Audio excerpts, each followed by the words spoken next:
Screen share हो रही है सबके साथ? Yes sir. ठीक हो गया।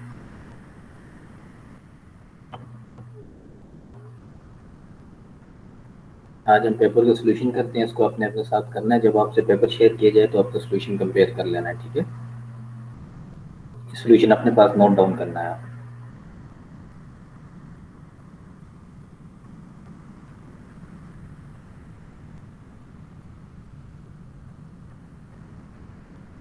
अस्सलाम वालेकुम सर। वालेकुम अस्सलाम।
काफी कम लोगों ने ज्वाइन किया।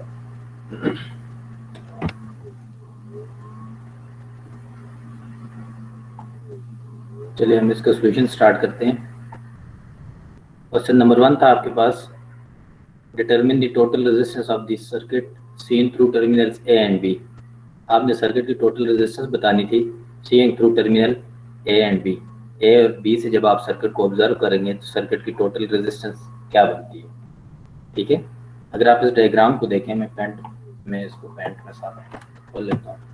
आप इस डायग्राम को देखें तो हमने ये पढ़ा था कि हम जब सर्किट को ऑब्जर्व करते हैं तो हम बैटरी सोर्स से ऑब्जर्व करते हैं। तो बैटरी सोर्स को आप रिमूव करके उसको मार्क कर देते हैं आप पॉइंट ए एंड बी, तो आपके पास ये point A and B direct आपको गिवन थे, बैटरी सोर्स नहीं था, ठीक है?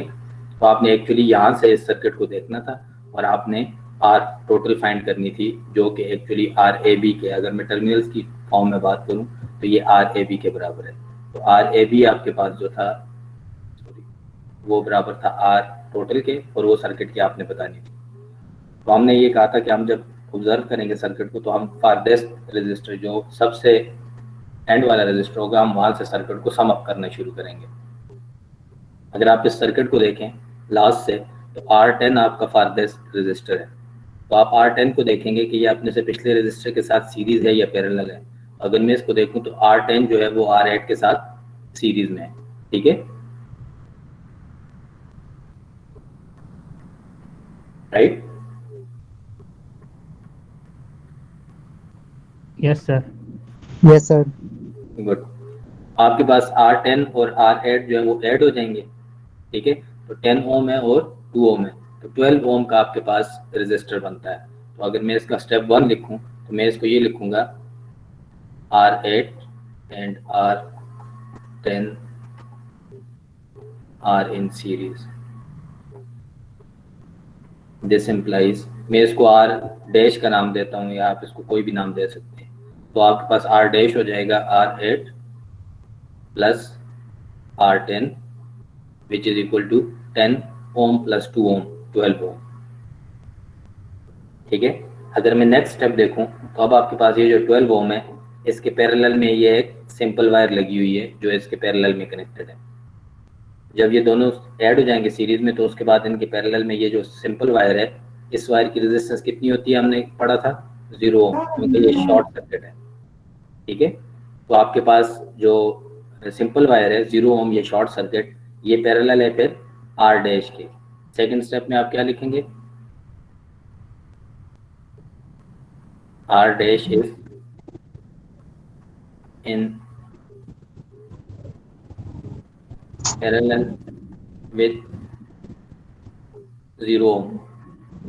इसका रिजल्टेंट आपके पास क्या बनेगा, 0 ओम। आपके पास जो शॉर्ट वायर है उसकी रेजिस्टेंस 0 होती है, तो 0 पैरेलल में है R डैश के 12 ओम के, तो 0 × 12 डिवाइडेड बाय 0 + 12, तो आंसर आपके पास क्या आएगा, 0 आएगा। दूसरे लफ्जों में इसका मतलब क्या है कि आपके सर्किट में से R10 और R8 रिमूव हो जाएंगे, क्योंकि इनके पैरेलल में शॉर्ट सर्किट मौजूद है। ठीक है, तो बाकी जो सर्किट बचेगा उसकी R टोटल हम देख लेते हैं। जब आप इसको रिमूव कर देंगे तो मैं इस सर्किट को रीड्रॉ कर लेते हैं। अगर आप इसको रीड्रॉ करें तो ये जो लास्ट वाला पोर्शन है ये आपके पास बनता है R6,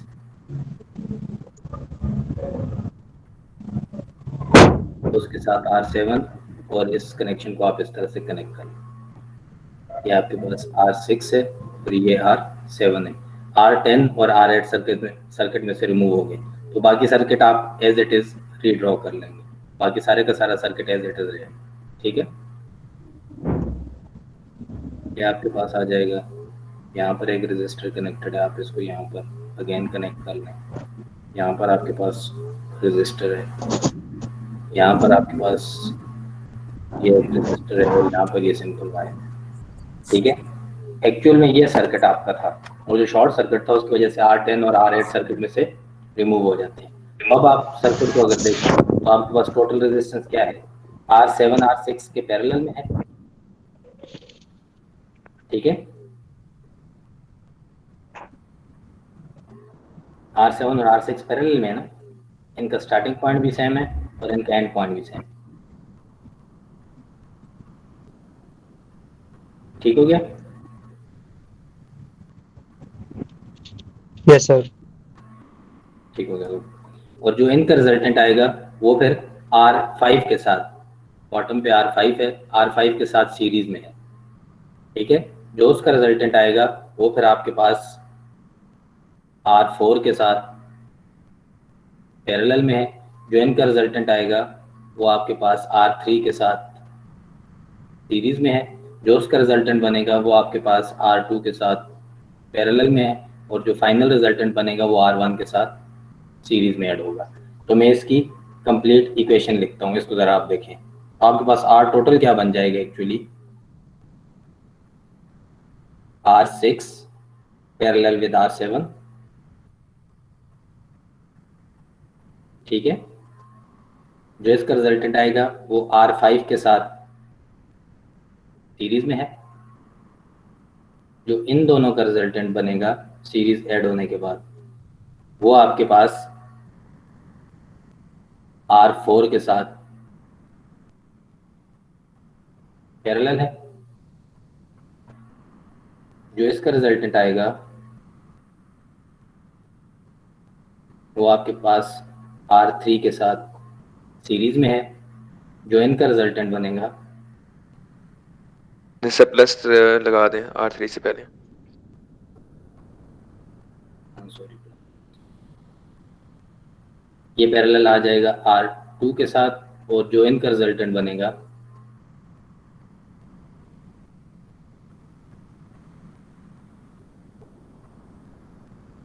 वो R1 के साथ सीरीज बनेगी। ये आपकी टोटल सर्किट की रेजिस्टेंस बनेगी, टोटल रेजिस्टेंस। अगर मैं इसको in terms of diagrams draw करूं, आप में से अगर किसी ने की तो इसकी जो नेक्स्ट डायग्राम बनेगी वो क्या बनेगी, ये बनेगी।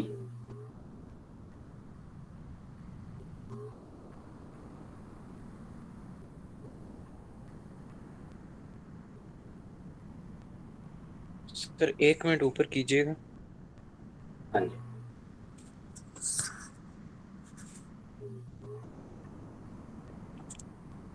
ठीक है सर, ठीक है। ठीक है। R6 और R7 पैरेलल में है, ये आपके पास ऐड होके कि सर्किट बन जाए, रेजिस्टर बन जाएगा। उसके बाद अगर आप ऑब्जर्व करें तो R6 R7 पैरेलल में जो सॉल्व हुआ है वो R5 के साथ सीरीज में आता है। तो जो यहाँ पर इसके बाद नेक्स्ट डायग्राम बनेगी, मैं इधर ड्रॉ कर लेता हूँ इसके साथ। जो इसके बाद नेक्स्ट डायग्राम आपके पास बनेगी वो आपके पास क्या बनेगी, वो ये सर्किट बनेगा।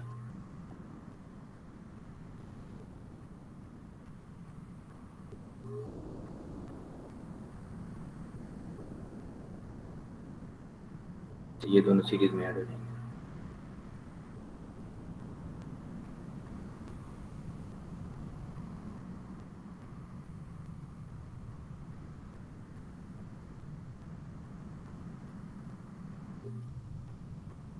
ठीक हो गया। ये वाला जो रजिस्टर है आपके पास, इसकी वैल्यू अब क्या होगी, R6 parallel with R7 plus R5। ठीक है, अब ये इसको आप देखें तो ये किसके साथ है, ये R4 के साथ पैरेलल में। ठीक है, तो जो नेक्स्ट डायग्राम आपके पास आ जाएगी वो आपके पास सर्किट मजीद सिंप्लीफाई हो जाएगी।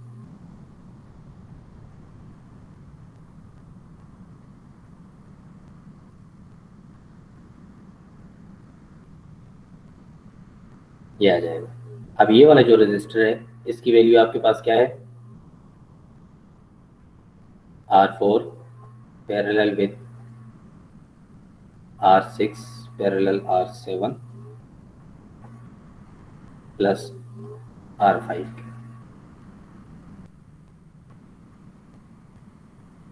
ठीक हो गया। अब ये वाला रजिस्टर अगर आप इसको देखें तो ये आपके पास R3 बनता है, R3 के साथ सीरीज में है। तो जो इसके बाद आपके पास नेक्स्ट डायग्राम बनेगी वो आपके पास आ जाएगी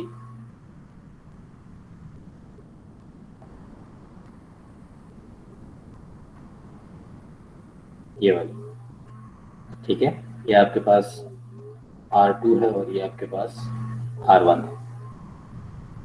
अब ये वाला जो रजिस्टर है, ये इस रजिस्टर की वैल्यू क्या है, इस रजिस्टर की वैल्यू है R3 प्लस ये सारे का सारा कॉम्बिनेशन। आप इसको कोई भी R डैश का नाम दे दें, R डैश हमने दिया हुआ है तो इसको हम R डबल डैश का सपोज नाम दे देते हैं। ये आपके पास सपोज बराबर है R डबल डैश के। तो ये वाला जो रजिस्टर है अब आपके पास इसकी वैल्यू क्या बनेगी, R3 plus R double dash के बराबर। ठीक है, नाउ आप सर्किट को आप दोबारा ऑब्जर्व करें तो ये जो आपके पास R3 plus R double dash है, मैं इसको R ट्रिपल प्राइम का नाम देता हूँ। अब आपके पास R ट्रिपल प्राइम और R2 जो है ये पैरेलल में है। तो इसके बाद जो नेक्स्ट सर्किट बनेगा आपके पास, वो सर्किट आपके पास क्या होगा, R1 और R ट्रिपल प्राइम। ये पॉइंट है और बी। ठीक हो गया। इसको आप रिजॉल्व करें तो जो फाइनल सर्किट आपके पास बनता है वो आपके पास ये सर्किट बनेगा पॉइंट ए और बी के दरमियान। और ये आपके पास जो रजिस्टर है ये किसके बराबर है, R1 plus R triple prime के। ठीक हो गया। अब आप इसमें वैल्यूज पुट कर लें जो वैल्यूज आपको गिवन है। अगर मैं इसकी वैल्यूज पुट करूं तो इसको जरा सॉल्व करते जाएं, ये क्या बनता है, R6 पैरेलल विद R7 करें कितना आता है,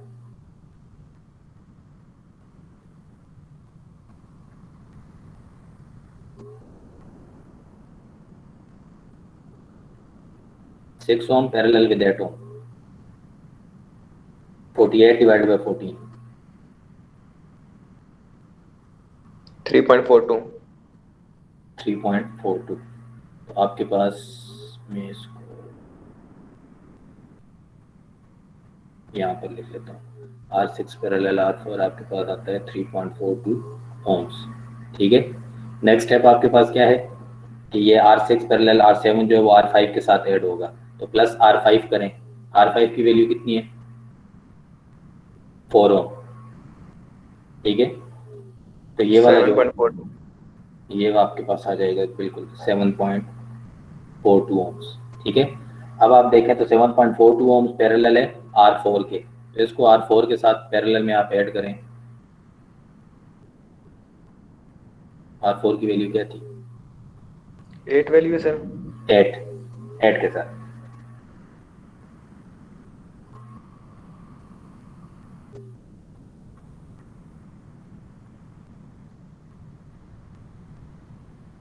seven point 4 to multiply by 8 divide by 7.42 plus 8, 3.84।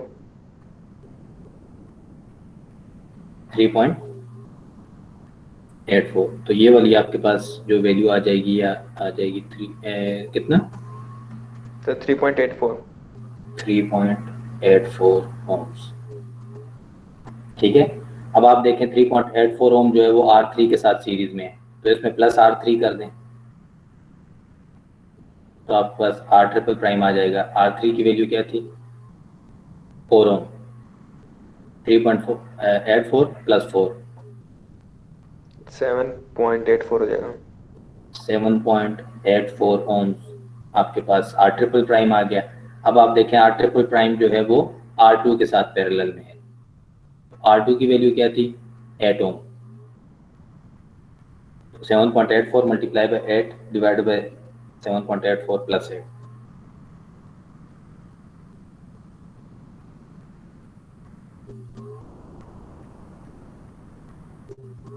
Three point nine five.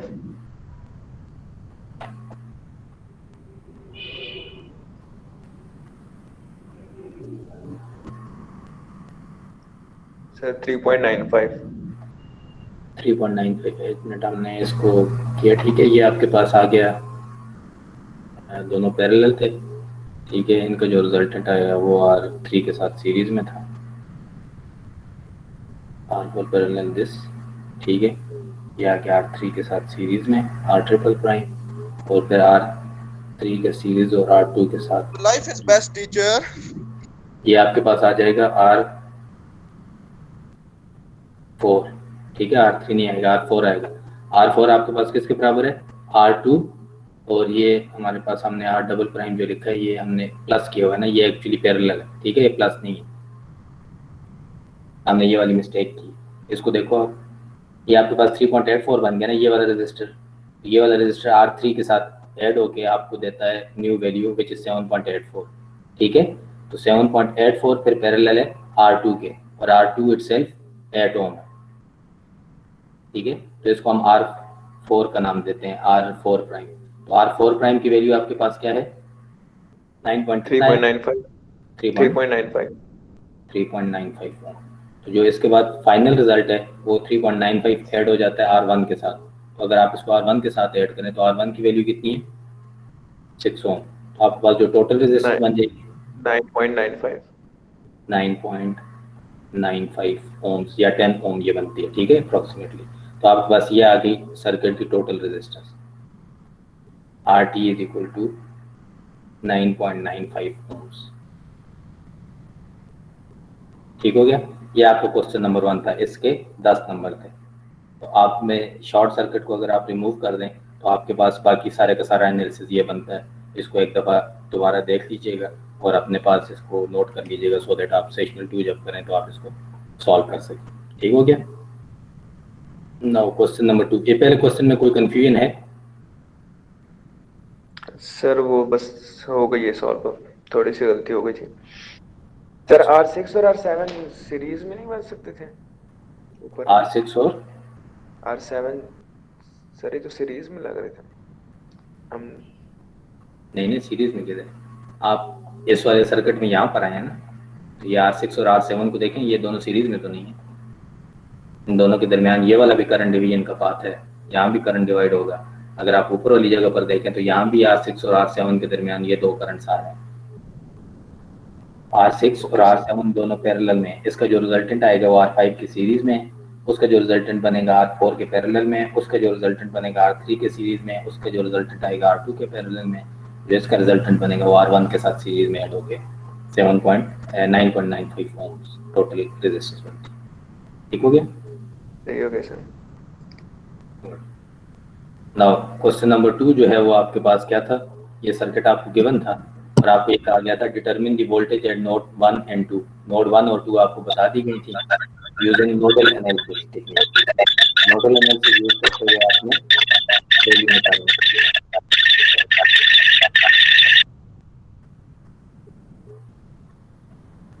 Mohammad Munib अपना माइक बंद रखें।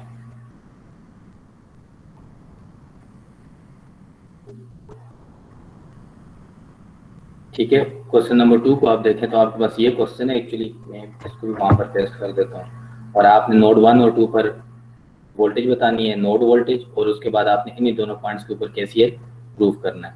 तो इसको जब हम पैंट में इधर रख लेते हैं, ये आपको क्वेश्चन नंबर 2 था। ठीक है, आपसे पूछा क्या गया था कि आप नोड 1 की वैल्यू बता दें, ये आपके पास नोड 1 है, आप नोड 2 की वैल्यू बता दें, ये आपके पास नोड 2 है। तो हम इसको V1 और V2 का नाम दे देते हैं, ये V1 है और ये V2 है। सबसे पहला पॉइंट क्या था कि आपने सर्किट का रेफरेंस पॉइंट चूज करना है। तो अगर मैं सर्किट का रेफरेंस पॉइंट चूज करूं तो मेरे पास ये बैटरी है, तो इसके लोअर एंड को मैं ग्राउंड कह देता हूँ। इसको ग्राउंड कहने की वजह से ये वाली नोड भी ग्राउंड हो जाएगी, ये वाली नोड भी ग्राउंड हो जाएगी और ये वाली नोड भी ग्राउंड हो जाएगी। तो ग्राउंड की वैल्यू हमें पता है कितनी होती है, 0 वोल्ट। इसके बाद आपके पास जितनी भी अननोन नोड्स हैं आप उसकी इक्वेशन लिखते हैं। तो आपको डायरेक्ट बताया गया था कि नोड 1 और 2 की आप इक्वेशन लिखें। नोड 1 को हम नाम दे देते हैं V1 और नोड 2 को हम नाम दे देते हैं V2। ये वाली नोड आपके पास 3 भी है, तो 3 की वोल्टेज हमें पता है विद रिस्पेक्ट टू रेफरेंस, यहाँ पर नोड 3 के ऊपर डायरेक्ट कितना वोल्ट्स होंगे, 200 वोल्ट्स होंगे। तो इसकी वैल्यू नोड की इक्वेशन लिखने की हमें ज़रूरत नहीं थी। ठीक हो गया। तो अब V1 और V2 की आपने इक्वेशन लिखनी है। फर्स्ट पॉइंट आपने रेफरेंस पॉइंट बना दिया, आप सर्किट को रीड्रॉ करते हैं अपने पास पेज के ऊपर और आप उसका ग्राउंड पॉइंट लगाते हैं, पहला पॉइंट। उसके बाद आप दोनों नोड मार्क्स करते हैं, जो अननोन नोड है उनको आप मार्क करते हैं, वो हमने मार्क कर ली। थर्ड स्टेप क्या था कि ब्रांचेस के करंट आप असाइन कर दें अपनी मर्जी से। तो अगर मैं इसके करंट चूज करूं तो ग्राउंड नीचे है, तो मैं इसके करंट चूज करता हूं कि ये लेट्स सपोज आपके पास एक करंट है जो डाउनवर्ड फ्लो कर रहा है, मैं इसको I1 का नाम देता हूं। ये बस सोर्स ट्रांसफॉर्म नहीं होनी, जी सर सोर्स ट्रांसफॉर्मेशन नहीं होनी। सर इसको ट्रांसफॉर्म नहीं कर रखा? नहीं, क्यों, कैसे ट्रांसफॉर्म होगा? ट्रांसफॉर्म की कंडीशन क्या थी? सर वो सीरीज में होनी चाहिए सर, ये 100 ओम और ये 200 सीरीज वोल्ट। में नहीं है? इस वाले को आप ट्रांसफॉर्म करना चाह रहे हैं? Yes yes sir. सर। इसको करने की जरूरत नहीं थी, आप कर भी दें तो कोई मसला नहीं है, इसको करने की जरूरत नहीं थी ट्रांसफॉर्म। सर अगर कर भी ले तो मसला तो नहीं है ना? नहीं, कोई मसला नहीं, आंसर सेम आएगा अगर सर आपने कन्वर्जन सर किया। बात करके बता दीजिएगा। ठीक है, मैं इस तरह करके देता हूँ आपको ना, आपने जो किया हुआ है आप उसको कंपेयर कर लें। ओके ठीक सर। है, ठीक हो गया। तो हमने इसको, इस पहली ब्रांच को 30 ओम की ब्रांच को हमने करंट दे दिया, I1 नाम दे दिया डाउनवर्ड। 60 ओम वाले को हम I2 का नाम दे देते हैं और हम ये कहते हैं ये भी डाउनवर्ड है। ये जो 50 ओम वाला है ये भी हम कहते हैं ये डाउनवर्ड फ्लो कर रहा था, इसको हम I3 का नाम दे देते हैं। 25 ओम वाला भी डाउनवर्ड फ्लो कर रहा होगा, इसको हम I4 का नाम दे देते हैं। अगर 100 ओम वाले को देखें तो 200 वोल्ट्स हैं, तो हम ये सपोज करते हैं कि पॉजिटिव टर्मिनल से करंट निकल रहा होगा, तो इसको हम सपोज करते हैं कि ये लेफ्ट से राइट फ्लो कर रहा है। ठीक है, और इसको हम नाम दे देते हैं I5। अब कोई भी ब्रांच ऐसी नहीं है, सॉरी नोड ऐसी नहीं है जिसके ऊपर मुझे करंट्स पता ना हो, इसलिए यहाँ पर ट्रांसफॉर्मेशन की मुझे ज़रूरत नहीं थी क्योंकि मैंने इसको I5 का नाम दे दिया। ठीक हो गया। अब मैं इसकी इक्वेशन लिखता हूँ। अगर आप KCL लिखें एट नोड V1 का KCL क्या बनेगा?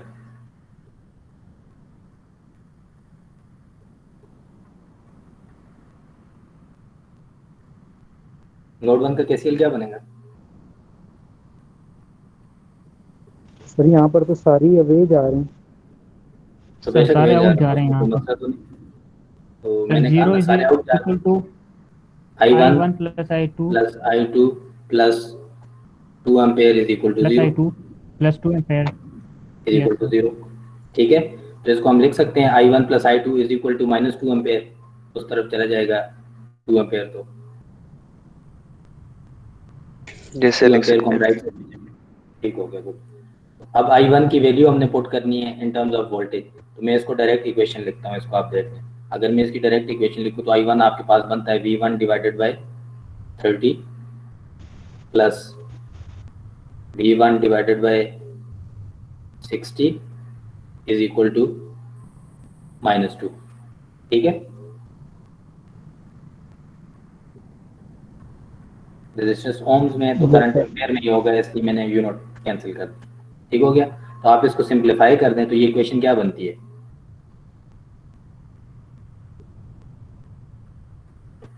थर्टी और 60 का एलसीएम क्या होगा जी?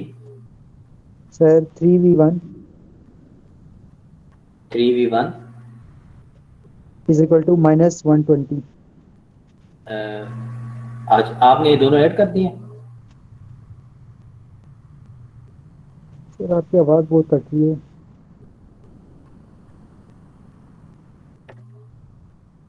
हेलो, अब आ रही है आवाज़? यस सर अब आ रही है। अच्छा, मैंने कहा इसका आप जब एलसीएम लेंगे तो V1 divide by 30 plus V1 divide by 60 is equal to 2 ampere, ये वाला जो करंट लीव कर रहा है हमारे पास। ठीक हो गया? तो हम इसको लिख सकते हैं, इसका एलसीएम ले लें 30 और 60 का, तो आपके पास ये कितना आ जाएगा? सर ये 2v1 हो जाएगा और +1 करेंगे तो ये 3v1 हो जाएगा। 3V1 इज इक्वल टू क्या आता है? सर ये इक्वल्स 120 हो जाएगा।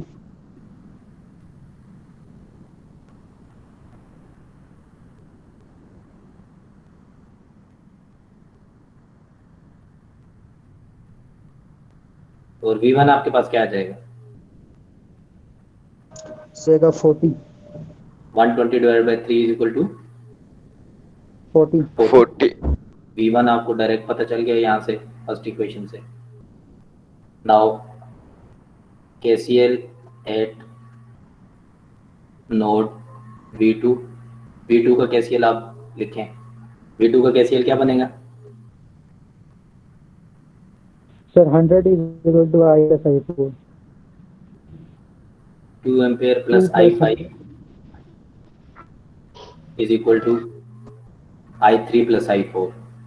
ठीक है, ये आपके पास इक्वेशन क्या बन जाएगी? मैं करंट्स को एक तरफ ले आता हूँ और 2 एम्पेयर को दूसरी तरफ ले जाता हूँ। अगर मैं इस इक्वेशन को सिंप्लीफाई करूँ तो मैं इधर आगे इसको लिख देता हूँ। दिस इम्प्लाइज आपके पास क्या हो जाएगा? I3 plus I4 minus I5 is equal to 2। ठीक है? Excuse me sir. हाँ जी जी, सर ये 3v1 कैसे आया है? इसका एलसीएम लिया है ना। तो सर ये 3 अगर हम क्रॉस मल्टीप्लिकेशन करें नीचे 60 आता है तो ये तो 2v1 नहीं बनेगा। ओके सर समझ आ गई। नहीं, ये 2V1 है, ये प्लस V1 है, तो 3V1 यस बन सर। जाएगा। ठीक हो गया? Yes sir. ठीक हो गया। अच्छा, अब इस इक्वेशन को मैंने ये लिखा है दोबारा, I3 प्लस सर ये I4 -40 नहीं होगा?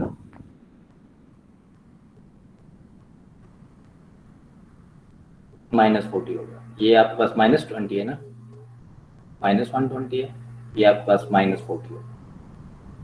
ठीक है, 120 प्लस नहीं है, माइनस है।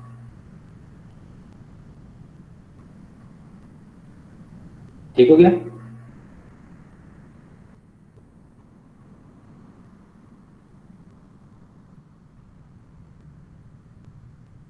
ठीक है, सही हो गया सर। गुड हो गया। ये नोट 2 की इक्वेशन भी देख लें, I3 plus I4 minus I5 is equal to 2 आ जाएगा। सही हो गया? तो मैं I3 और I4 की वैल्यूज और I5 की वैल्यूज पुट कर देता हूँ। I3 आपके पास किसके बराबर है? V2 डिवाइडेड बाई 50 के, प्लस I4 आपके पास किसके बराबर है? V2 divided by 25। V2 divided by 25, minus I5 आपके पास किसके बराबर है? V2 minus 200 volt. 200 minus V2, हमने करंट की डायरेक्शन 200 से V2 की तरफ ली है। ठीक है, सही। Divided by 100 100।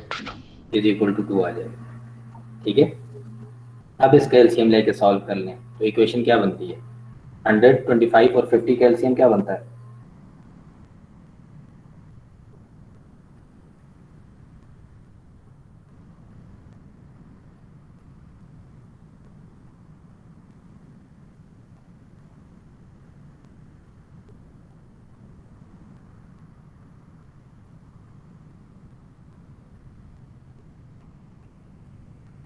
सर अगर हम यहाँ पे सोर्स ट्रांसफॉर्म करें तो ये I5 हमारे पास 2 एम्पेयर आ जाता है।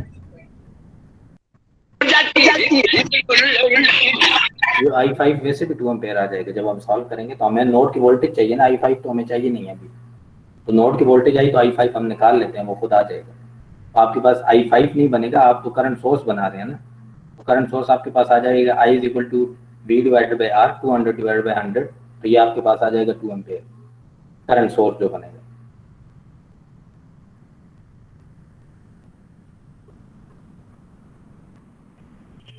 ठीक है, इस इक्वेशन को अगर आप देखें मैं इस सारी इक्वेशन को एलसीएम के साथ मल्टीप्लाई करता हूँ। 25, 50 और 100 का एलसीएम क्या आता है? 100 आता है सर।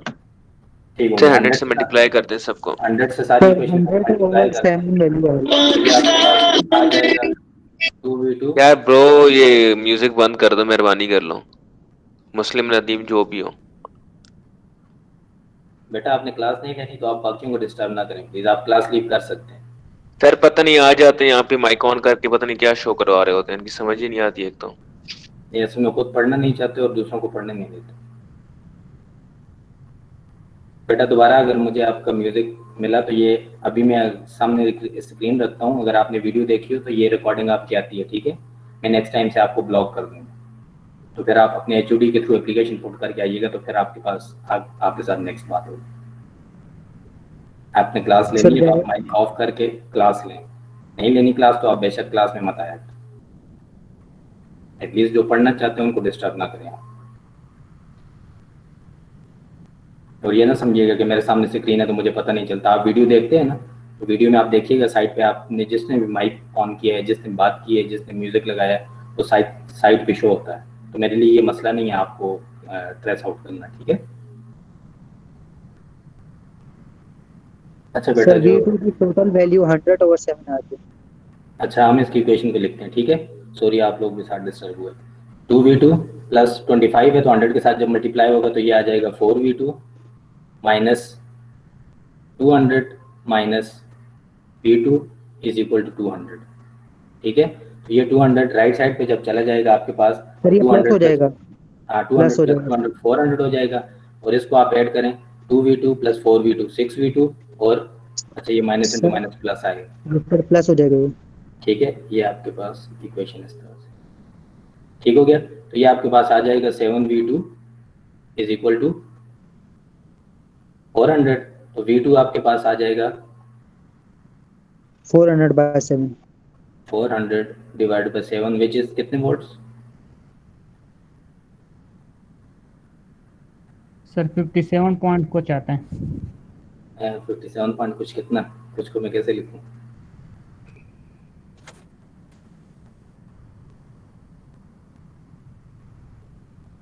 निकालो इसको कितना बनता है 400 डिवाइड बाय 7 57.14 57.14 वोल्ट्स। ये आपके पास आ जाएगा V2।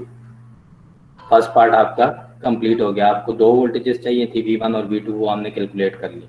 फर्स्ट वोल्टेज निकालने के भी 5 नंबर थे, सेकंड वोल्टेज निकालने के भी 5 नंबर थे। फर्स्ट पार्ट 10 नंबर का था, तो आपके पास फर्स्ट पार्ट कंप्लीट हो गया। अब V1 की वैल्यू आपको पता है कितनी है, -40 वोल्ट्स, और V2 आपने कैलकुलेट कर लिया 57.14 वोल्ट्स। पार्ट बी में आपको क्या कहा गया था कि आप KCL प्रूव कर दें, ठीक है? तो KCL सर आपने अगर डायरेक्शन चेंज जी। लें तो सिर्फ 40 वोल्ट भी आ सकता है ना V1? नहीं आप बेशक डायरेक्शन चेंज लें, ये आएगा -40। आंसर तो सेम रहता है ना, आंसर पे फर्क नहीं पड़ता। आपकी इक्वेशन जो है वो मॉडिफाई हो जाएंगी। लेट्स सपोज अगर मैं I1 को इनवर्ड लेता तो फिर हम इक्वेशन को क्या लिखते, I1 is equal to I2 plus 2 ampere. तो I2 ही सिर्फ उस तरफ जाता है ना। आप इस इक्वेशन को देखें, जब आप लेट्स सपोज I1 को n ले लेंगे तो I1 इधर आ जाएगा, बाकी उधर चले जाएंगे। ये ऐसा ही है, आपने एक साइड इक्वेशन रख के इक्वल टू 0 पुट कर दिया, या कुछ वेरिएबल को आप राइट रख लें, कुछ लेफ्ट रख लें, तो फर्क कोई भी नहीं पड़ता। एनालिसिस आपका थोड़ा सा, मैथमेटिक्स थोड़ा सा डिफरेंट हो जाता है। ठीक है सर। ठीक हो गया। अच्छा अब आपके पास वोल्टेजेस आ गई, तो अब हमने KCL प्रूफ करना था। पार्ट सेकंड क्या था कि आपने KCL प्रूफ करना है, तो हम यहीं पर वैल्यू पुट कर लेते हैं इस वाली इक्वेशन में।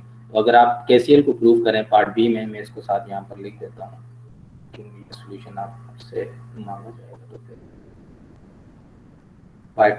पार्ट बी में आपके पास क्या है, I1 is equal to I1 plus I2 is equal to -2 है। I1 की वैल्यू आपके पास क्या बनती है, V1 डिवाइड बाई 30, तो क्या आता है आंसर, इसको निकालो 40 डिवाइड बाई 30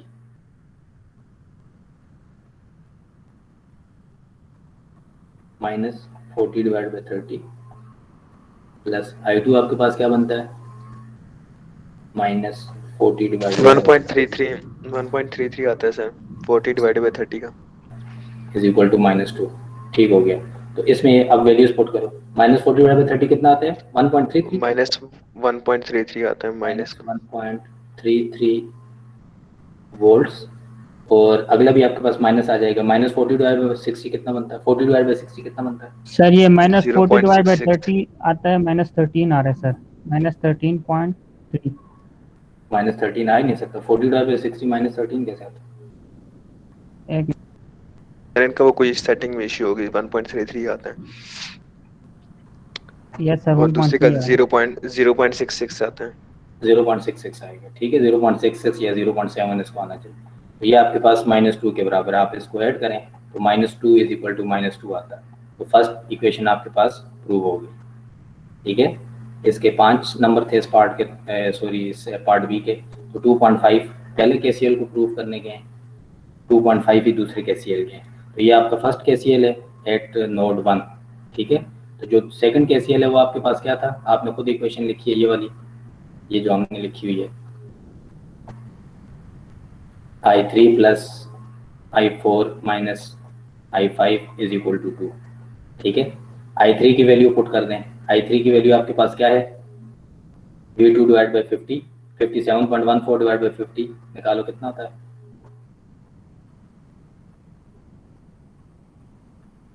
1.14 प्लस I4 आपके पास कितना बनता है? 57.14/25 2.28 2.28 माइनस I5 आपके पास कितना बनता है? 200 - 57.14/100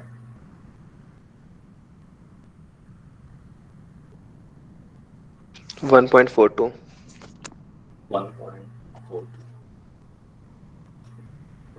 1.42 it should be equal to 2।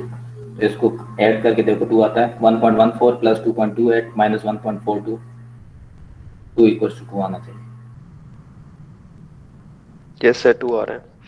ठीक हो गया। 2 = 2 एम्पेयर। ये भी एम्पेयर्स में, ये भी ampere. 2 ampere = 2 ampere. Second equation भी आपके पास प्रूव होती है। इसका भी आपके पास 2.5 मार्क्स थे। टोटल ये 15 नंबर था। जी बेटा। सर एक बार फोर्स ट्रांसफॉर्म करके बता दें सर। मैंने आंसर्स निकाल दिए ना, सोर्स ट्रांसफॉर्मेशन तो खुद कर लो एटलीस्ट।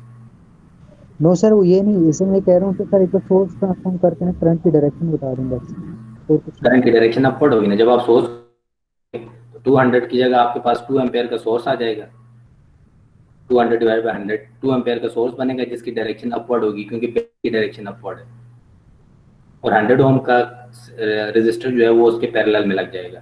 तो आपके पास 100, 25, 50, 60, 50 ये तीनों पैरेलल में आएंगे। 60 और 30 ये भी पैरेलल में है, ठीक है। तो हम जब इसको रीड्रॉ करेंगे उसके लिए हाफ तक सोर्स ट्रांसफॉर्म करके, तो आपके पास ये 2 एम्पेयर का सोर्स और उसके पैरेलल में 100 कनेक्ट हो जाएगा। आपके पास जो फर्स्ट वाला पोर्शन है उसको अगर आप रीड्रॉ करेंगे तो एक्चुअली आपके पास ये बनेगा।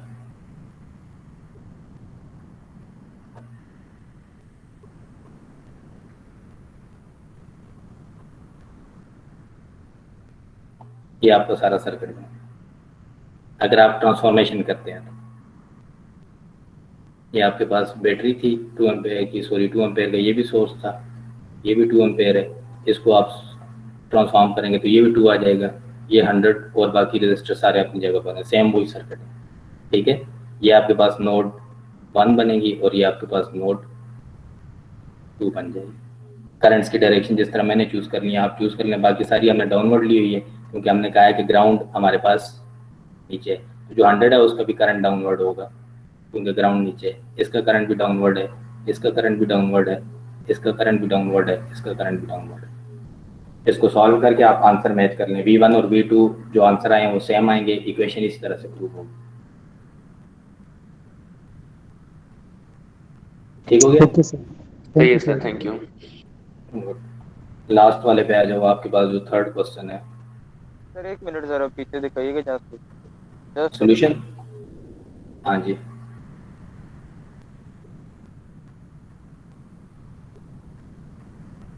Thank you sir, thank you. ठीक है, लास्ट वाला क्वेश्चन आपके पास ये था। अगर आप इस क्वेश्चन को देखें तो उसने आपसे क्या क्या चीज़ें पूछी हैं। Total current of the circuit पूछा है, total resistance of the circuit पूछा है, value of the unknown resistor R2 पूछी है, voltage drop across each resistor पूछा है, और verify that total power delivered by the source is equal to total power dissipated. ठीक है, इस डायग्राम को मैं पेंट में पुट कर देता हूँ।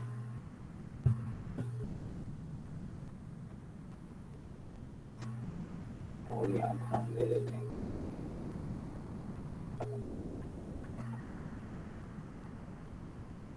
सबसे पहले उसने आपसे क्या पूछा है,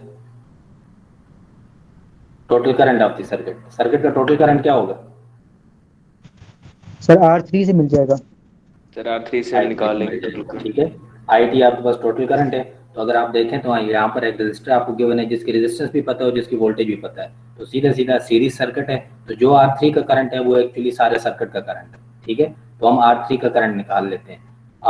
IT जो है वो आपके पास बराबर होगा IR3 के, और ये आपके पास बराबर है V/R 14 वोल्ट्स डिवाइड बाय 5.6 के।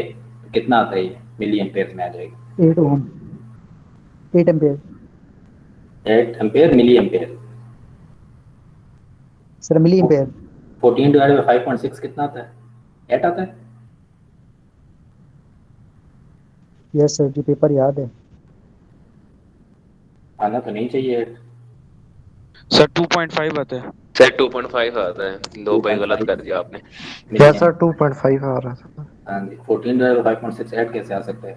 16 डिवाइड बाय 2 करो तो तब 8 आता है। तो ये 14 डिवाइड बाय 5.6 है 2.5 मिली एम्पेयर। ठीक है, ये आपके पास टोटल करंट आ गया।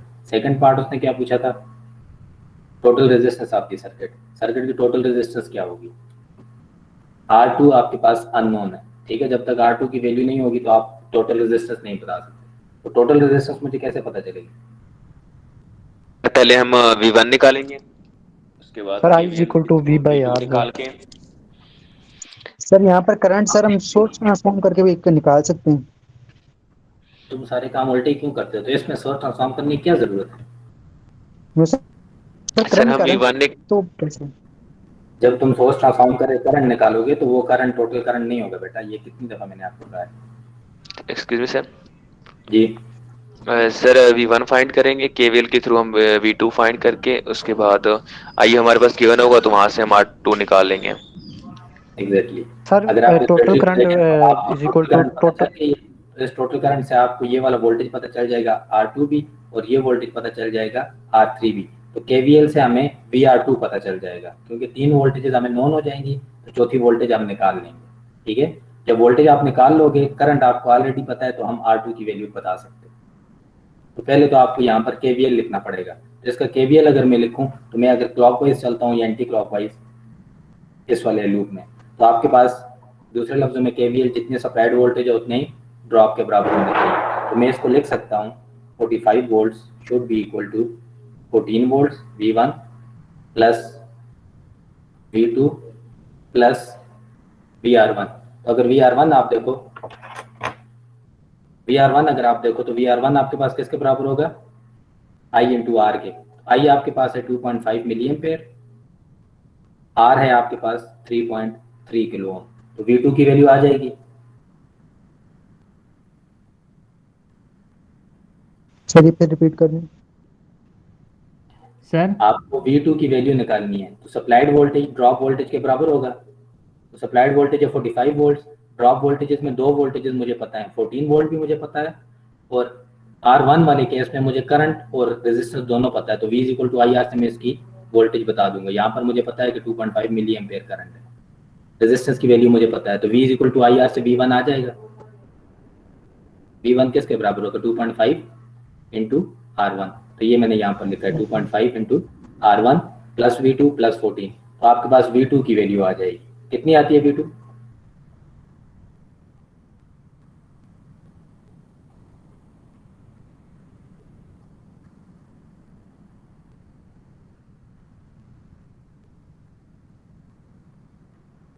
सर कोई 22 पॉइंट समथिंग आती है, आई थिंक 22.57 ऐसी कुछ आती है। निकालिए या वैसे खुद से ही बता दो। चलिए सर ये इसको तो खुद वेरीफाई से होता है। में ले लिखो ना, कैलकुलेटर पास नहीं है? सर बताएं, सर मेरे कैलकुलेटर पास है। मैं सर इसको 22.75 निकाल कर लीजिएगा, ठीक है। ये आता है सर 45 2.02 माइनस 14 माइनस 2.5 इंटू 3.3, जो भी आंसर आएगा वो निकाल लें। कितना बनता है?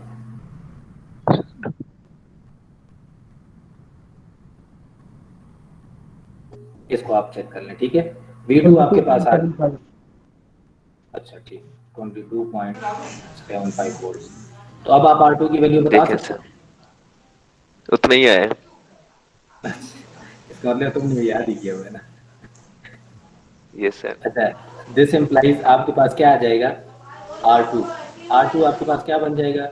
V2 ओवर I2, ठीक हो गया। V2 अभी आपने खुद कैलकुलेट कर लिया 22.75, I2 आपके पास है 2.5 मिली एम्पेयर। तो R2 की वैल्यू बता दें, R2 कितना बनेगा? मारूफ माइक बंद कर दें, आपके घर की सारी बातें हैं। 22.75 डिवाइड बाई 2.5 कितना बनता है R2? 9.08 9.1 आती है 9.1 सर, 9.1 आती है सर। चलो 08 ये बंद कर दिया, 9.1 किलो ओम। मारूफ माइक बंद कर दें, ठीक है। R2 आपके पास आ जाएगा 9.1 किलो ओम। सेकेंड पार्ट आपका क्या था? सॉरी, फर्स्ट पार्ट आपने कर लिया, टोटल सर्किट की टोटल करंट हमने बता दी। हमने थर्ड पार्ट भी कर दिया, अननोन रेजिस्टर R2 भी बता दी। अब सेकंड पार्ट को देखें, total resistance of the circuit. Total resistance of the circuit क्या है? ये तीनों ऐड हो जाएंगे, 5.6 के प्लस 9.1 के प्लस 3.3 के। तो RT आपके पास आ जाएगा R1 plus R2 plus R3, ठीक है। इसके भी दो नंबर थे, RT आपने कैलकुलेट कर लिया। और क्या पूछोगा हमसे? Voltage drop across each resistor, तो वो हम फाइंड कर चुके हैं। V1 का वोल्टेज भी आपने निकाल लिया है, वहाँ पर ये वाला, ये आपके पास V1 था। V3 आपको ऑलरेडी गिवन था 14 वोल्ट। V2 अभी आपने कैलकुलेट किया है 22.75, तो ये भी आपको डायरेक्ट पता चल गया। इसके भी दो नंबर थे। और लास्ट पार्ट जो था इसका क्या था? Verify that total power is equal to dissipated power. तो टोटल पावर आपके पास total voltage divide by total current से आ जाएगी, और डेसिपेटेड पावर आपके पास हर रजिस्टर की करंट भी मौजूद है और वो भी मौजूद है, वोल्टेज भी मौजूद है। तो आपके पास PT आ जाएगा प्लस P2 प्लस P3, ठीक है। इसमें जो लास्ट है इसमें से हर पार्ट के दो नंबर थे, तो हर एक पार्ट के दो दो नंबर हैं, सॉरी 3 नंबर, 15 नंबर का ये। तो टोटल रेजिस्टेंस सर अगर आखिरी पार्ट 3 नंबर हैं, टोटल करंट है तो 3 नंबर हैं, एंड सो ऑन। जी सर लास्ट पार्ट तो सर हमारा ठीक ही है सर, उसके नंबर मिलेंगे? लास्ट पार्ट क्या है? सर वो तो प्रूव हो गया था पावर वाला सारा। यस, वो एक ही सर प्रूव हुआ था। नहीं तो प्रूव हुआ है तो आप उसके नंबर मिलेंगे ना, यही तो मैं कह रहा हूँ। अगर ठीक किया तो हर पार्ट के 3 नंबर हैं। नो लास्ट ठीक हो गया सबका, मतलब कि बाकी ऊपर वाला किसी का हुआ है किसी का नहीं हुआ। लास्ट वाला जो पार्ट था पावर वाला वो सबका ठीक हुआ है, तो सर सबको नंबर मिलेंगे? लास्ट वाला कैसे ठीक हो गया जब ऊपर ठीक नहीं था? सर जी ये तो हम खुद हैरान है इस बात पर सर। नहीं सर, मैं भी देख रहा था, मुझे आंसर ऊपर आ गया था। पहले वो मैं देख लूंगा ऊपर आपने क्या किया हुआ, ठीक है सर। जो पार्ट ठीक है उसके नंबर आपको मिलेंगे, उसकी टेंशन ना लें। सर जी तो जी जो प्रूव है उसके सर, मार्क्स ये मिलेंगे ना? क्वेश्चन नंबर 3 आपने एक बुक में से कराया था, इसका इसी तरह का एक क्वेश्चन था लास्ट टाइम हाँ, कराया था पेपर। आप ही ने पूछा था मेरे ख्याल से। Yes sir. सर वो आपने केवीएल से नहीं कराया था। उसमें मैंने आपको R1 की वैल्यू बताई थी, जिस तरह मैंने आपको लास्ट लेक्चर में बताया था कि आप उसका टोटल करंट की फॉर्म में निकाल लें। Total current is equal to voltage divide by total resistance, तो आप वहां से R2 की वैल्यू यहाँ भी आप निकाल सकते थे। सर अगर वो ये सर हमने क्वेश्चन वैसे इसी निकाल तरह लिया। कर सकते हैं? हाँ कर सकते हैं, कोई मसला नहीं। ठीक है सर। मेथड तो मल्टीपल है ना। ये अभी जिस बच्चे ने बोला है, मेरे ख्याल से ये एहतिशाम था, इसने केवीएल से किया, तो आप केवीएल से वोल्टेज निकाल के कर लें, या जिस तरह आप टोटल करंट लिखते हैं इन टर्म्स ऑफ R2 आ जाएगा करंट, ठीक है। जो मैंने Yes, एग्जांपल sir. बताई थी वो इन टर्म्स ऑफ R1 थी, आप वाले केस Yes, में इन sir. टर्म्स ऑफ R2 आ जाएगा, तो R2 की वैल्यू आ जाएगी, ठीक है। दोनों तरीकों से ठीक है, आप उस तरीके से करें या इस तरह से करें, सही हो गया। अच्छा, अटेंडेंस लग अटेंडेंस नंबर कितनी है? 17 तो है देख के बताते हैं। देखो सर 17 है मेरा 16 है सर। 17 है 16 होगी सर 17। ठीक हो गया। सर अनग्रेडेड इसका आपके अटेंडेंस पास लगवा आज के लास्ट सॉल्यूशन दिखाइएगा। ठीक है मैं बताता हूँ बेटा आपके पास आज डेट क्या है थर्ड क्या है 31 मार्च है ना यस टाइम मैं आपके पास 3 कर देता हूँ ठीक है 3 बजे तक टाइम है इसकी अटेंडेंस आप सर जी बात सुने। हाँ जी बोलो बेटा सर अटेंडेंस शीट प्रोवाइड कर दें तो पता चल जाए कितनी एब्सेंट लग गई है हमारी। तुमने क्लास खुद अटेंड की ना तुम्हें नहीं पता कितनी एब्सेंटीज लगाई है नो सर कोई क्लास बीच में रह जाती है ना तो फिर उस लिहाज से मतलब देख ली 4 एब्सेंट होती है ना फिर। मैंने अपलोड किया तो हुआ है ना वो आप अपना क्वेश्चन दोबारा चेक कर लें जिस क्वेश्चन में आप प्रेजेंट हैं वो प्रेजेंट है जिसमें आप एब्सेंट हैं वो एब्सेंट है 2 आवर्स वाली क्लास के ठीक है 2 सर। घंटे एब्सेंट है 1 आवर वाली का 1 आवर 1 एब्सेंट है ठीक है मैं इसकी वैसे सर एक्सेल शीट पे क्लास बना में लूंगा टाइम एंड डेट लेकिन लिखा मैंने हुआ है सारा इसी पे ऊपर ही पोस्ट किया हुआ है क्लास के अंदर सर मेरे क्लास में सर वो अटेंडेंस रहेगी थी मगर 1-2 मिनट लेट हो गया था तो उसमें अटेंडेंस लेट लिखा हुआ आ रहा था। वो खैर है वो मैं देख लूंगा 1-2 मिनट का इशू नहीं है जिसने एक्सक्यूज मी सर। अटेंड की या लेट की है तो वो बात की बात हाँ जी तो सर अटेंड तो सारी की हैं। सर ठीक है हाँ बोलो एहतिशाम सर शाम नहीं यासिर बात कर रहा हूँ। अच्छा आज मेरे सामने वो नहीं है सॉरी हाँ बोलो सर वो मैं ये पूछ रहा था कि अगर इसी तरह कोरोना चलता रहा और क्लास यूनिवर्सिटी बंद रही तो पेपर के ऑनलाइन चांसेस हैं। अल्लाह करेगा कोरोना खत्म हो जाएगा अभी फिलहाल तो यूनिवर्सिटी का कोई डिसीजन नहीं आया करे सर। मंडे तक वेट करो मंडे को पता चल जाएगा सर ये पेपर चले मंडे को ही सही पता सर चलेंगे। Thank you. हाँ जी ये मंडे से आपका जो भी अब होगा पेपर हुआ है री पेपर हुआ है ये जो हुए वो ऑन कैंपस होंगे या ऑफ कैंपस होंगे तो वो मंडे तक इंशाल्लाह क्लियर हो जाएगी सिचुएशन नहीं ठीक है सर हम अपनी अगर जरा रखें। ये सूरत हाल है तो ऑब्वियसली फिर ऑनलाइन ही होंगे फिर और कोई चारा नहीं सर इनको तो पहले ही यूनिवर्सिटी बंद कर देनी चाहिए थी। नहीं गवर्नमेंट ने इजाजत दी हुई थी ना आप एग्जाम कंडक्ट करवा सकते हैं ये तो गवर्नमेंट का अपने रूल में मौजूद था कि जो इन लोगों के एग्जाम्स हैं वो कंडक्ट करवा सकते हैं सर अभी तो क्या हुआ एग्जाम ही हो रहे थे लेकिन अभी क्यों बंद किए फिर इन्होंने।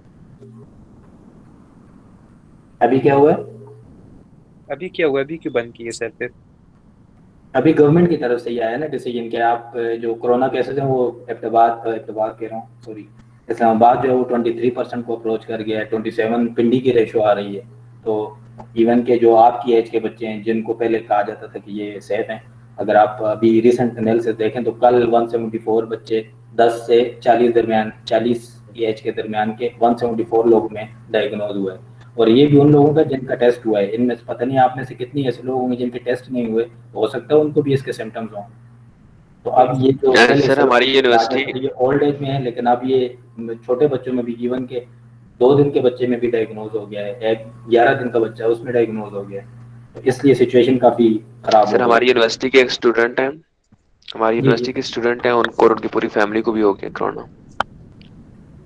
उनको से हमारे उसमें जो एडमिनिस्ट्रेशन में एक वो हैं ब्रिगेडियर साहब हैं उनको भी हो गया है एक और हमारे टीचर है उनकी फैमिली में शादी थी तो उनकी फैमिली को भी हुआ है तो ये बस आजकल बाहर निकलो तो सैनिटाइजर और मास्क लाजमी पास रखो बंदा किसी से भी मिलता है चाहे आपका फैमिली मेम्बर ही हो तो आप किसी से भी मिलें तो अपना हैंड फोन फुली सैनिटाइज करें और मास्क लाजमी इस्तेमाल करें छुट्टी होने का मतलब ये नहीं है कि खतरा टल गया है छुट्टी बाहर घर से निकलो तो ये दोनों चीजें लाजमी पास रखो मास्क और सैनिटाइजर यस सर सर अगर अपने लिए नहीं तो किसी और के लिए सही बंदा एसओपीज को फॉलो करे माशाल्लाह यंग है ना अल्लाह ताला सबको सेहत दे हमारे बूढ़ों को भी यंग बंदा सरवाइव कर जाता है उसकी इम्यूनिटी इतनी होती है लेकिन खुदा न खास्ता आपकी वजह से आपके पेरेंट्स को चला जाता है घर में किसी को लग जाता है बड़े सीनियर को तो उनकी लाइफ के लिए बहुत बड़ा खतरा है तो एटलीस्ट उनकी खातिर आप जब भी बाहर निकले तो इस चीज़ को लाजमी ध्यान में रखो कि मैं मुड़ के घर जाऊँगा मुझे अम्मी से मिलना है अब्बू से मिलना है तो आपकी अपनी ज़िंदगी आपको प्यारी है इसी तरह वो भी आपके लिए इम्पोर्टेंट है तो उनके लिए भी ये ख्याल करें बेशक बिल्कुल सर ठीक है अटेंडेंस मार्क कर दें और किसी का कोई क्वेश्चन है हाँ जी अटेंडेंस मार्क कर लें सारे जिन्होंने मार्क कर लिए वो लीव कर सकते हैं हाँ किसी का कोई क्वेश्चन है सर 3 पेपर सर लीव कर सकते हैं सर खाना खाना है सर हाँ जी लीव कर सकते हो आपकी क्लास 250 तक टाइम था वो होगी आप अटेंडेंस मार्क कर दी तो लीव कर ठीक कर हो गया? दिए sir mark sir. Okay sir, अल्लाह हाफिज सर। ओके बेटा, अल्लाह हाफिज, अल्लाह हाफिज। फी मान अल्लाह सर, फी मान अल्लाह। ये मान अल्लाह करें अल्लाह सब। अल्लाह हाफिज बेटा।